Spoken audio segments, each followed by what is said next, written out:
17G80. And if we scroll down a little bit, you can see that the modem firmware is unchanged. So if you had any type of cell connectivity issues, those are not likely to be resolved in this update. All right, so now what's new in iOS 13.6.1? And as you guys know, if you watched my last video, iOS 13.6 was a pretty big update. It brought quite a few new features and changes, and it also fixed a lot of issues that were remaining on 13.5.1. And now in this update, 13.6.1, this is mainly just an incremental update to fix some of the bugs that were not fixed in 13.6.1, hence the 100 megabyte size. There's not a ton of changes. However, there are some important ones in this update.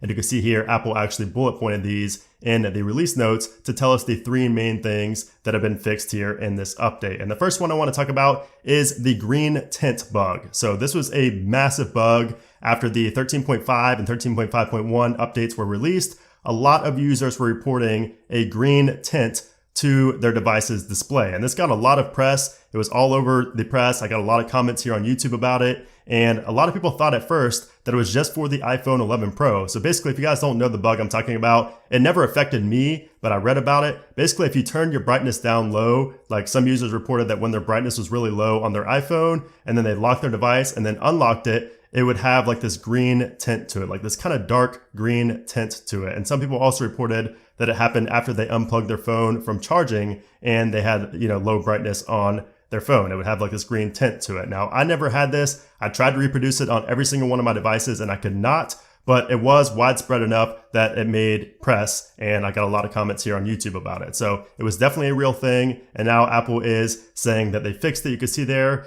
it is the second bullet point. It says fixes a thermal management issue that caused some displays to exhibit a green tint. So that gives us a little bit more insight as to what was causing this green tint issue in the first place. It seemed to be an issue with thermal management. So it had something to do with maybe the heat. And it kind of is weird because it had to do with having low brightness. So a lot of people reported that it only happened when their brightness was low. So it seems kind of strange that that would have something to do with the thermal and the heat coming from the device, unless the display just went low because it was getting hot on the inside. But regardless, the green tint bug is finally fixed here in iOS 13.6.1. We also got a fix for a storage bug here in 13.6.1. Up top here, you can see it says, addresses an issue where unneeded system data files might not be automatically deleted when available storage is low. So I didn't see anybody mentioning that specifically, but a lot of people did mention that their other storage took up a lot of space in 13.6. And I could tell you that in 13.6.1, my other did go down a little bit. So if you were having this storage bug, Apple didn't say that this specific one has been fixed, but I did notice that my other did go down by like 2 gigabytes. So if you are having that issue on 13.6, it may be worth updating just to get rid of that. However, if you were having this issue where files were not automatically deleted when your available storage is low, you definitely need to go ahead and update to 13.6.1, especially if you're on something like, an iPhone 6S or, a device with low storage. Maybe you only have 32 gigabytes of storage